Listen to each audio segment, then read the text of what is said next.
बहनें, कर्नाटका में जो बहनें हैं वो मुफ्त में पूरी बस की यात्रा पूरे प्रदेश में कर रही हैं। किसी को मंदिर जाना है, किसी को मायके जाना है, किसी को बहनों से मिलने जाना है, रिश्तेदारों से, सहेलियों से जाती है, एक पैसा नहीं खर्चती है। पूरे प्रदेश में छत्तीसगढ़ में हमने किसानों का कर्ज माफ किया। सरकार बनी, 24 घंटों के अंदर अंदर कर्ज माफ होने शुरू हुए।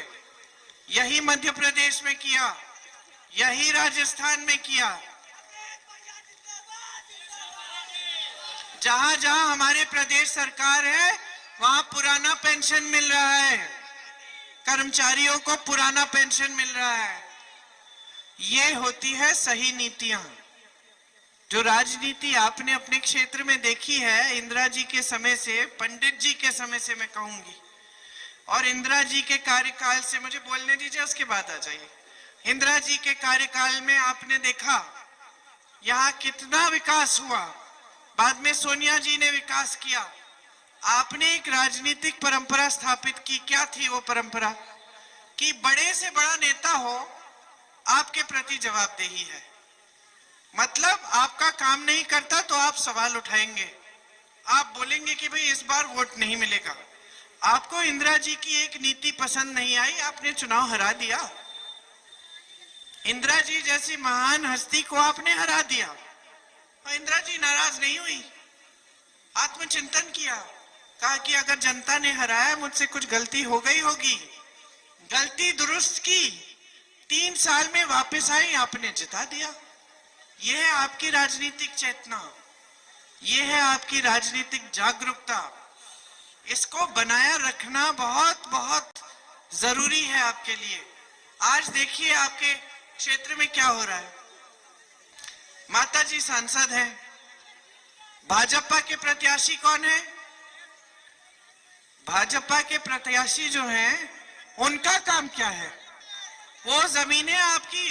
वो आपकी जमीनें छीनने का काम कर रहे हैं। वो प्रधानों और कोटेदारों को धमकाने का काम कर रहे हैं। राजीव जी, मेरे पिताजी, पंचायत राज क्यों लाए देश में? प्रधानों को मजबूत बनाने के लिए। मुझे याद है कि वो मैं छोटी थी, चर्चा चल रही थी कि पंचायत राज लाएंगे तो जितने भी पैसे हैं, जो राशि होती है जिससे विकास गांव में होता है, वो हम सीधा गांव में भेजेंगे। वो अब केंद्र से सीधा गांव में प्रधान के पास आएंगे पैसे, और प्रधान को जो कार्य कराने हैं वो प्रधान ही कराएगा, ताकि जनता भी जानेगी प्रधान के पास पैसे आ रहे हैं। प्रधान काम कराएगा तो अच्छा है, नहीं कराएगा तो जनता फिर उसको डांटेगी या जनता उसके पास चली जाएगी। ये नहीं है कि काम नहीं, उस जमाने में अगर काम नहीं होता था तो आप कहाँ जाते शिकायत करने के लिए? प्रधान के पास नहीं जाते, आप जाते थे डीएम के पास। बड़ा अधिकारी होता था, पूरे जिले का अधिकारी, वहां पहुंचना भी मुश्किल होता था, शिकायत करनी भी मुश्किल होती थी।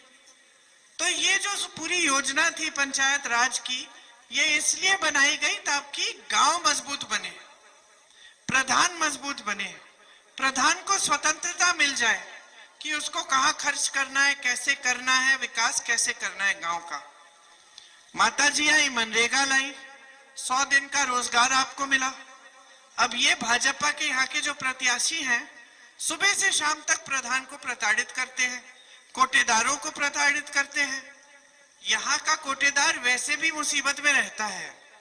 अन्य प्रदेशों में 200-200 रुपए मिल जाते हैं, यहाँ 90 रुपए मिलते हैं, और वो भी नहीं मिलते क्योंकि बीच में अधिकारी भी ले लेते हैं। तो यहाँ का कोटेदार वैसे भी दुर्बल है। अब आप ऊपर से उस पर दबाव डाल रहे हो, ऊपर से उसको प्रताड़ित कर रहे हो, तो किसको छोड़ा है? गरीबों की जमीन ले रहे हो, प्रधानों को, कोटेदारों को तंग कर रहे हो, प्रताड़ित कर रहे हो। ये होता है काम किसी राजनीतिक प्रत्याशी का? ये सांसद बनना चाहते हैं आपके? इनके 5 भाइयों ने आतंक फैला रखा है पूरे क्षेत्र में।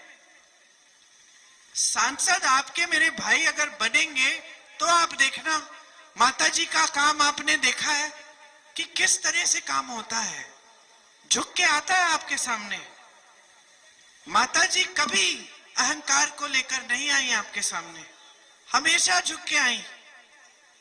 आपकी बातें सुनी, आपको समझ